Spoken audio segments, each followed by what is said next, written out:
देखिए हम जानते हैं इस बात को। सर इस पे मेरा चैलेंज है हजरत, मैं बहुत माजरत के साथ, आप मेरे मौल्लिम हैं, मेरे बहुत बुजुर्ग हैं, लेकिन हजरत अगर आप मेरे पास आ जाएं तो मैं आपको किताबें खोलकर दिखा दूंगा। ठीक है, मैं आपसे इस प्लेटफॉर्म पर इतनी तफसील से बात नहीं कर सकता, इसमें इस तरह सवाल पर सवाल निकलते चले जाएंगे। हमने अपना इस्लामी उसूल जो है वो आपको बतला दिया है, इसमें किसी किस्म के शक और शुबे की गुंजाइश नहीं है। मौलाना और हजरत आयशा से जो अच्छा एक मिनट मोहतरम मौलाना, इसमें दो चीज आई है कि हजरत आयशा जो है जब उनकी रुखसती हुई तब वो बालिग थी, यानी बुलूगत को पहुंच गई थी, इसकी आपके पास दलील नहीं है, ठीक है। दूसरा बिल्कुल दलील है हमारे पास, तो पेश दलील है हमारे पास, आप मेरे पास आइए, मैं आपको दलील दिखाऊंगा। अभी नहीं है आपके पास? नहीं, मैं आपको दिखाऊंगा जब आप यहाँ आएंगे, जब दिखाऊंगा। ऐसे इस प्लेटफॉर्म पर ऐसी बात नहीं हो सकती। लोग देख रहे हैं मौलाना, आपको 4000 लोग। अब मैं आपको किताब खोलकर यहाँ नहीं दिखा सकता, मैं आपको नंबर बता दे, हम खुद सर्च कर लेंगे। आप नंबर बता दे कौन सी हदीस में है। आप नहीं कर सकते, उसके अंदर बहुत सी हदीस होती हैं, इंटरप्रेट करना होता है, उनको देखना होता है, उसको समझना बहुत मुश्किल होता है। आप एक सरसरी उससे नहीं समझ सकते उस चीज को। मौलाना देखिए, हमारे पास जितनी दलीलें मौजूद है उसके हिसाब से हजरत आयशा जो है वो मैच्योर भी नहीं हुई थी। मैं कुछ हदीसें आपके सामने रख देता हूं ताकि जो लोग देख रहे हैं उनके भी समझ में आ जाए। आपके पास उसकी दलील नहीं है, लेकिन हमारे पास दलील है कि हजरत आयशा जो मैच्योर नहीं थी। मुझे सिर्फ एक पहले आप ये बताइएगा वो हदीसें किस दर्जे की हैं, उनकी सनद क्या है, वो सही हैं, ज़ईफ हैं, क्या है, पहले आप ये बताइए। आपको इस्तिलाह मालूम है सही हदीस किसे कहते हैं, ज़ईफ किसे कहते हैं, कौन सी काबिल अमल है और कौन सी जो है वो। मौलाना मुझे रखने तो दीजिए, मैं आपको उस पे जो हुक्म है वो भी बता दूंगा। एक मिनट दीजिए। हाँ। ये देखिए, ये मेरे पास है हदीस सही बुखारी की हदीस नंबर 3894, ठीक है। इसमें आप देखेंगे तो हजरत आयशा खुद फरमाती है कि नबी करीम सल्लल्लाहु अलैहि वसल्लम से मेरा निकाह जब हुआ तो मेरी उम्र 6 साल की थी। फिर हम मदीना आए और बनी हारिस बिन खजरज के यहाँ कयाम किया। यहाँ आकर मुझे बुखार चढ़ा और इसकी वजह से मेरे बाल गिरने लगे, फिर मूंढों तक खूब बाल हो गए। फिर एक दिन मेरी वालिदा उम्मे रुमान आई। इस वक्त मैं अपने चंद सहेलियों के साथ झूला झूल रही थी। आप इस बात पे गौर करिएगा, वो झूला झूल रही थी। इन्होंने मुझे पुकारा तो मैं हाजिर हो गई। मुझे कुछ मालूम नहीं था कि मेरे साथ इनका क्या इरादा है। देखिए, हजरत आयशा कह रही है कि मुझे मालूम भी नहीं था कि मेरे साथ क्या होने वाला है, और वो झूले में खेल रही थी। आखिर इन्होंने मेरा हाथ पकड़कर घर के दरवाजे के पास खड़ा कर दिया और मेरी सांस फूले जा रहा था। थोड़ी देर में जब मुझे कुछ सुकून हुआ तो इन्होंने थोड़ा सा पानी लेकर मेरे मुंह और सर पर फेरा, फिर घर के अंदर मुझे ले गई। वहां अंसार की चंद औरतें मौजूद थी जिन्होंने मुझे देखकर दुआ दी कि खैर व बरकत और अच्छा नसीब लेकर आई। मेरी माँ ने मुझे इनके हवाले कर दिया और इन्होंने मेरी आराइश की। इसके बाद दिन चढ़े, अचानक रसूलुल्लाह मेरे पास तशरीफ लाए और इन्होंने मुझे आपके सुपुर्द कर दिया। मेरी उम्र इस वक्त 9 साल थी। तो एक हदीस मैंने आपके सामने सही बुखारी 3894 की पेश की, जिसमें ये पता चल रहा है कि हजरत आयशा जो है वो झूले में झूलती थी और उनको कुछ पता ही नहीं था उनके साथ क्या हो रहा है, जो ये बात की अलामत है कि वो मैच्योर नहीं थी।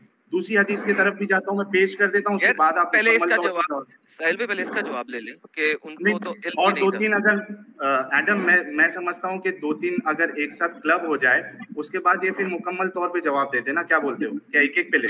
देखिए उनको ये तो पता लग जाए, वरना आगे से चेंज हो जाएगा ना साहिल साहब एक सवाल मेरा आपसे है, एक सवाल इसी बार पहला मेरा आपसे, आप किसी मजहब को मानते हैं? नहीं, मैं नहीं मानता हूँ। फिर जब आप किसी मजहब को नहीं मानते तो फिर आपको किसी मजहब पर एतराज करने का हक भी नहीं हासिल होता। नहीं, आप तो खुद राजी हुए थे ना जनाब के आपके नहीं, जब यार नहीं, एक बात तो बताएं। हाँ बिल्कुल, तो दे रहा हूँ मैं आपको दे रहा हूँ, लेकिन जब आप किसी मजहब को मानते ही नहीं है तो फिर एतराज क्यों कर रहे हैं आप? नहीं, फिर आप मजहब के मामले में बोलिए ही मत। ये मजहब का मामला है, इसमें आप बिल्कुल ना बोलिए जब आप मजहब को मानते ही नहीं है। देखिए मौलाना मशकूर साहब, हर मजहब का अपना अपना उसूल होता है। हमारे मजहब का ये उसूल है, इससे आगे और कोई बात नहीं है। ज्यादा लंबी बात जो है ना वो फिर जो है वो मुनासिब नहीं होगी। अब आप अपना अगला सवाल कीजिए, क्योंकि आप समझ नहीं पा रहे हैं बात को। अच्छा, अगला सवाल निकाल लीजिए आप। साहिल साहब, हमारे प्यारे मौलाना जी जो हैं ये देवबंदी से फिरके से ताल्लुक रखते हैं ना सर? जवाब आ गया उनका। सर ये मेरी स्क्रीन दिखाइए इनको, मैं इनको आप मुझे एक सवाल का जवाब नहीं दे पा रहे मोहतरम, आप मुझे एक सवाल का जवाब नहीं दे पा रहे। क्या जवाब? मेरा आपसे सवाल ये है कि भाई आप कैसे इंसान है कि किसी मजहब को नहीं मानते, कम से कम इस्लाम को नहीं, किसी और को तो मानिए। आपको इस्लाम में खामी नजर आ रही है तो किसी और में तो अच्छाई नजर आ रही होगी। मौलाना अरफीन साहब, ये तो आपकी जबरदस्ती है ना कि मजहब, दूसरे मजहब को मानो, इस्लाम से निकल गए। तो आपको सवाल जो तो भाई फिर मैं वही तो कह रहा हूँ, भाई मजहब पर एतराज वही करेगा जो मजहब किसी दूसरे मजहब को फॉलो करता होगा। आप किसी मजहब को फॉलो नहीं करे तो मजहब की बात आपके जहन में नहीं आएगी, साइंस की बात जहन में आती है आपके। मौलाना अरफीन साहब, साइंस के बाद जहन में, मुझे इस बात का जवाब, साइंस के बाद जहन में आती है। साइंस मानते हैं आप? साइंस तो मानते ही होंगे। बिल्कुल मानते हैं। साइंस से बता देना कि एक 9 साल की बच्ची जो है, अरे मेरे एक सवाल का जवाब, आप मेरे एक सवाल का जवाब दीजिए। अब मैं दूंगा, मैंने दे रहा हूँ, आप मेरे एक सवाल का जवाब दीजिए जी। ये दुनिया कैसे वजूद में आई, बताइए। ये टॉपिक ही नहीं आज का, इससे क्या आपने कहा 4 चीजों से आगे पीछे नहीं हटना, आपने बोला था भाई। नहीं, आप जब नास्तिक है भाई, आप जब नास्तिक है, किसी मजहब को नहीं मानने तो मजहब पे एतराज क्यों कर रहे हैं आप? ये तो बताएं, या तो किसी दूसरे मजहब को माने आप। लेकिन मौलाना जो असल टॉपिक है उसका जवाब दीजिए ना। हमने तो साबित किया कि हजरत आयशा जो है वो मैच्योर नहीं थी, नाबालिग हुई थी। आपके पास कोई दलील भाई? नहीं है। हम भी साबित करें, लेकिन हम साबित कर रहा हूँ, लेकिन आप मेरी एक दे रहे हैं, आप घूम रहे हैं आप। अच्छा, आप ये मानते, आप ये मुझे इस सवाल का जवाब दिए साइंस के तब नहीं, ये दुनिया वजूद में कैसे आई? लोग आपको देख रहे हैं। आप एडम एक मिनट, हाँ बिल्कुल देख रहे हैं, बिल्कुल। एक मिनट मौलाना, मैं अपनी बात कंप्लीट कर लूं, फिर मैं आपको पूरा मौका देता हूँ। हाँ, मैं उन सब लोगों से ये कहना चाह रहा हूँ, भाई आप हजरात इसको देख रहे हैं, ये चैनल देख रहे हैं, तो मेरा इनसे सवाल ये है, जब ये किसी मजहब को मानते ही नहीं है तो जाहिर सी बात है इनके दिमाग में कोई मजहब की बात आ ही नहीं सकती, तो इनका एतराज गलत है। मतलब आपके पास जवाब नहीं है? तो नहीं, जवाब है भाई, आप मेरी बात का जवाब दे। आप मेरी बात का जवाब नहीं दे रहे हैं भाई। क्या जवाब दूं? जो आपका जवाब क्या है? मजहब को नहीं मानता भाई, मैं एक मजहबी इंसान, सुनिए, मैं एक मजहबी इंसान हूँ, मैं किसी मजहब पे एतराज कर सकता हूँ, लेकिन जब आप किसी मजहब को मान ही नहीं रहे तो एतराज क्यों कर रहे हैं? तो ये प्रॉब्लम है कि चूंकि मैं कोई मजहब को नहीं मानता हूँ, आपके पास जवाब नहीं है। नहीं, जवाब है ना। साइंस को मानते हैं आप? अरे साइंस को जवाब नहीं दे रहे। जो सही बात, ये दुनिया वजूद में कैसे भाई, ये दुनिया वजूद में कैसे आई? मुझे इस बात का जवाब दीजिए, बताइए। ये टॉपिक है ही नहीं। हाँ, ये तो भाई मैं आपसे सवाल कर रहा हूँ, ये उसी वहीं से सवाल निकला है ना, आप मेरे सवाल का जवाब दें। ये दुनिया वजूद में कैसे आई? साइंस के एतबार से मुझे बता दे कि ऐसे आई। मौलाना साहब, ये साइंस के एतबार से मुझे बता दें। लोग देख रहे हैं, आपने जी बिल्कुल देख रहे हैं भाई। मैं 5000 लोगों से पूछ रहा हूँ भाई, आप बता नहीं रहे ये दुनिया कैसे बनी। साइंस के एतबार से किसी मजहब को मानते नहीं है तो साइंस को मानते, साइंस के एतबार से बताएं। अच्छा मौलाना जी, आप साइंस को मानते हैं? हाँ बिल्कुल मानते, चूंकि कुरान से ही साइंस निकला है। साइंटिफिक जवाब लेना पसंद करेंगे? पहले मेरे साइंस का जवाब देते ना, मुझे जवाब, मैं पूछ रहा हूँ साइंटिफिक जवाब। गलत बात, पहले मेरा जवाब दे दे आप, फिर मैं आपके सवाल का जवाब देता हूँ। मैं वही कह रहा हूँ, साइंटिफिक जवाब लेना पसंद करेंगे हजरत? बिल्कुल करेंगे, लेकिन हम भी तो आपसे ले रहे हैं ना। आप मुझे इस सवाल का जवाब दीजिए, ये दुनिया वजूद में कैसे आई? मौलाना एक मिनट एडम, जब साइंस कहती है कि मैच्योर होने के बाद जो है वो शादी की जा सकती है, तो फिर आप जो है वो फिर इस बात को मानते क्यों नहीं है, बताइए। अब ये साइंस को साबित कर रहे हैं।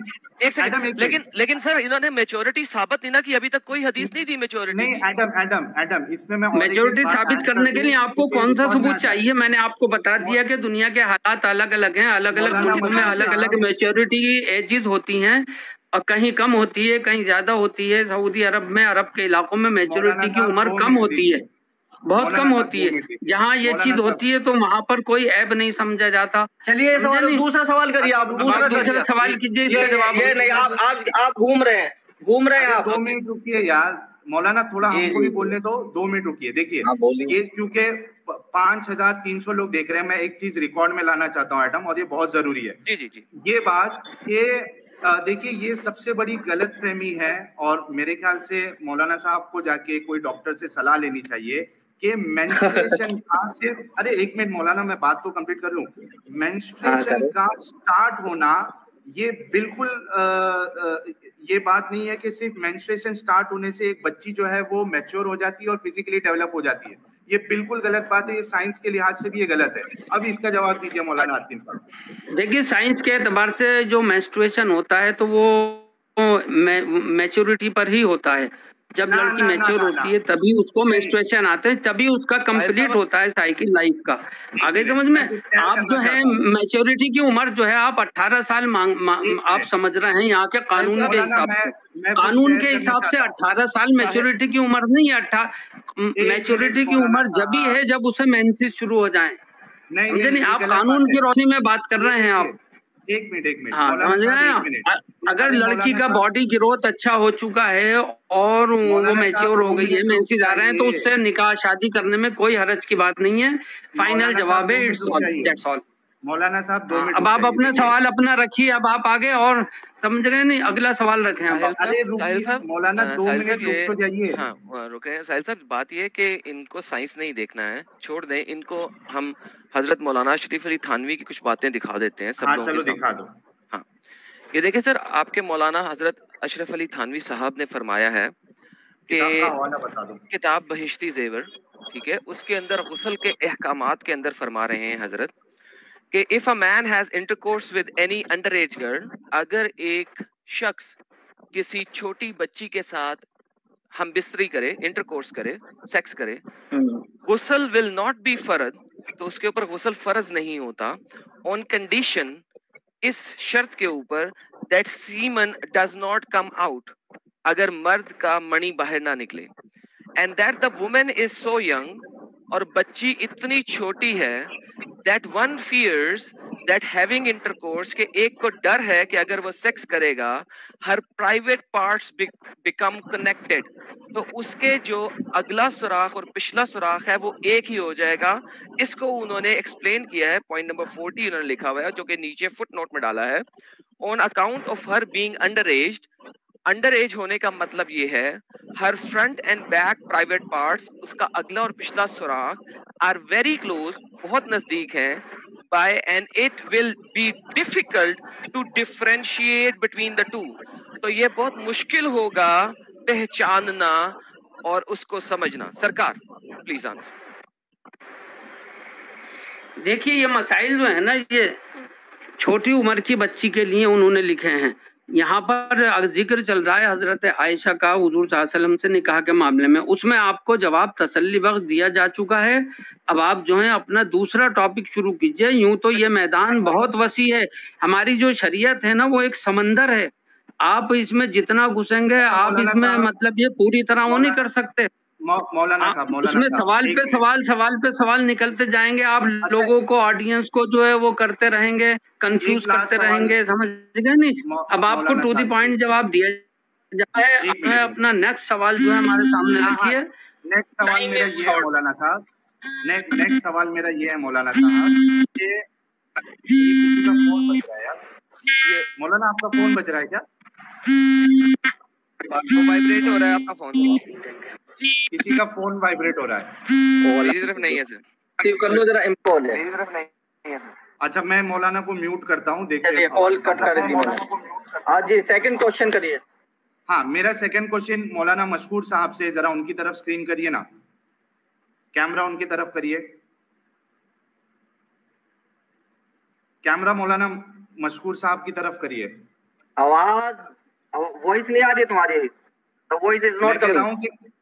मैं कह रहा हूँ कि कैमरा जो है मौलाना मशकूर साहब। एडम, मेरी आवाज आ रही है? जी सर, बिल्कुल आ रही है आपकी आवाज। अच्छा, ये इनका फोन आया था ना, शायद सेटिंग से हट गया होगा। हेलो, आवाज आ रही है क्या मौलाना अरफीन साहब? आपकी आवाज नहीं आ रही है, ये म्यूट है, आप म्यूट, आप म्यूट है, अनम्यूट करिए जी। अभी बोलिए। हेलो, आवाज आ रही है अभी मेरी? बहुत हल्की आ रही है भाई, सुन नहीं पा रहा हूँ मैं। सर बाहर जाके वापस आइए, एक बार स्टूडियो लीव करके ज्वाइन करिए।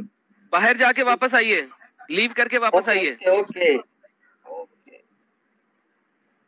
अच्छा, ये जब तक लीव करके आते हैं दोस्तों, मैं थोड़ा समराइज कर देता हूं कि मौलाना साहब आप लीव करके फिर से रीजॉइन करिए। एडम मैं समराइज कर देता हूँ। हाँ समराइज कर, लेकिन इन्होंने हमें कोई प्रूफ अभी तक नहीं दिया कि हाँ वही मैं समराइज कर देता हूँ। प्लीज एडम मैं समराइज कर देता हूँ। जी सर, जी हुआ ये था कि बैक स्टेज में हमारी बात हुई थी कि 4 टॉपिक पे हम डिस्कशन करेंगे 11:30 पे, और मौलाना ने कहा था कि टॉपिक से बाहर कोई सवाल नहीं होगा। सही कह रहा हूँ एडम? सर एब्सोल्युटली, बल्कि उन्होंने बाइंड किया था टॉपिक से हटना नहीं है। टॉपिक से हटना नहीं है।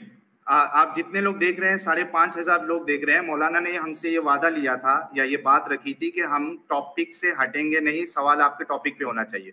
उसके बाद हमने मौलाना साहब को कुछ बातें बताई कि हजरत आयशा जो है वो मैच्योर नहीं थी, बल्कि एडम ने कहा कि वो बुलूगत तक पहुंची भी नहीं थी, यानी मेंस्ट्रुएशन भी स्टार्ट नहीं हुआ था। और उसके रेफरेंस में हमने फतहुल बारी का हवाला दिया बुखारी की हदीस से, यानी बुखारी की हदीस बताई और फतहुल बारी में जो एक्सप्लेनेशन दिया है वो हमने बताया।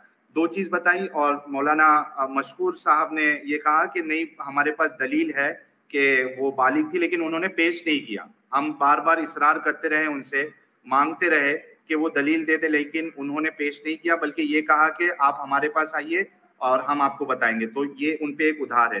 दूसरी चीज के साइंस के लिहाज से मैंने एक आर्टिकल वो शो करना था, मेंस्ट्रुएशन का स्टार्ट होना ये कभी नहीं होता कि एक बच्ची जो है वो फिजिकली फिट हो जाती है, उसके ऑर्गन्स डेवलप हो जाते हैं और वो मैच्योर यानी साइकोलॉजिकली भी वो मैच्योर हो जाती है। बल्कि हमने कुछ हदीसें देखी अभी जिसमें खुद ये समझ में आ रहा है कि हजरत आयशा जो है ना यानी मेंटली भी वो मैच्योर नहीं थी, वो झूलों से खेलती थी, उनको पता ही नहीं था। और हम लाइन लगा सकते हैं हदीसों की जिसमें ये बिल्कुल साबित हो जाता है कि हजरत आयशा जो मैच्योर नहीं थी।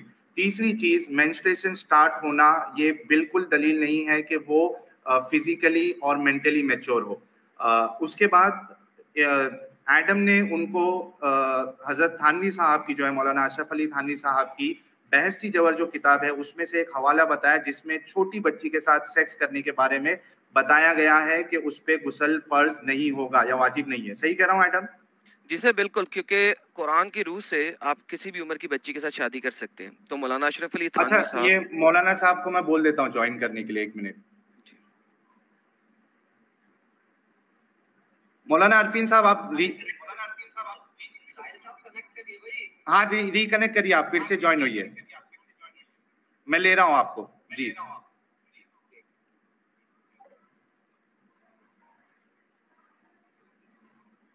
अच्छा ये फिर से रीजॉइन हो रहे हैं। दोस्तों आप सभी लोगों ने देखा कि मौलाना के पास जो है वो कोई जवाब नहीं है, ना साइंसी लिहाज से ना हदीस की रोशनी में। हालांकि ये टॉपिक तय था, उनको तैयारी करके आनी चाहिए थी एडम। जी बिल्कुल सर, रेफरेंस तो लेके आने चाहिए थे ना। और मुझे आज तक ये समझ में नहीं आया कि जो हमारे मुसलमान भाई है वो मेंस्ट्रुएशन स्टार्ट होने को ये क्यों समझ लेते हैं कि ये मैच्योर हो गई है बच्ची। सर ये वाहिद दलील रह गई है ना, प्रॉब्लम ये वाहिद दलील रह गई। और वो भी फिट नहीं होती हजरत आयशा के ऊपर, क्योंकि कोई सरी दलील है ही नहीं कोई। किताबो सित्ता में तो नहीं है, किसी और ने बाद में लिख दिया हो तो उसका इल्म नहीं है मुझे इतना, लेकिन किताबो सित्ता में उसकी तहकीक की जाएगी ना। बिल्कुल। और हजरत मोहम्मद साहब जो है वो चाइल्ड मैरिज खत्म करने आए थे कि खुद उसमें इन्वॉल्व होने के लिए आए थे, ये भी एक सवाल बन जाता है। बड़ी ही इज्जत के साथ मैं अपना एतराज रख रहा हूँ, क्योंकि मैं समझता हूँ कि ये एतराज सामने आना जरूरी है, इस पे डिस्कशन होना जरूरी है। सर मैंने तो दरूद सलावात भी पढ़ दी है सर। बिल्कुल, और हम पूरी कोशिश करेंगे, मैं ये लाइव कह रहा हूँ कि हम पूरी कोशिश करेंगे कि जो भी हमारे मुस्लिम भाई जिनसे हमको बेपनाह मोहब्बत है, मैं अगर मेरी बात करूं मैं तो बेपनाह मोहब्बत करता हूं मेरे मुस्लिम भाइयों से, पूरी कौम से, क्योंकि मैं चाहता हूं कि मेरी जो ये कौम है वो आसमान की ऊंचाई पे पहुंचे। और उसके लिए जरूरी है कि एडुकेशन में आगे आना है, एडुकेशन को सीरियसली लेना है, अपनी लाइफ में जो रिलीजन नाम की जो चीज है हमारी उसको थोड़ा सा नीचे रखना है, और जो दुनियावी तालीमात है, सोसाइटी के साथ घुलना मिलना है, एक दूसरे से मोहब्बत करना है, ये असल चीज है। और मैं चाहता हूं कि हमारी कौम जो है वो इसमें आगे बढ़े, ये मेरी नीयत है, ये मेरी चाहत है। हमें बहुत मोहब्बत है मुसलमानों के साथ। मौलाना साहब अभी तक ज्वाइन नहीं हुए हैं। सर दोबारा कॉल करें सर उन्हें। कॉल करूं उनको? जी जी दोबारा कॉल करें सर, वो मौलाना साहब क्यों नहीं ज्वाइन कर रहे सर, हमें जरूरत है उनकी, उनके इल्म की, दानाई की, हिकमत की।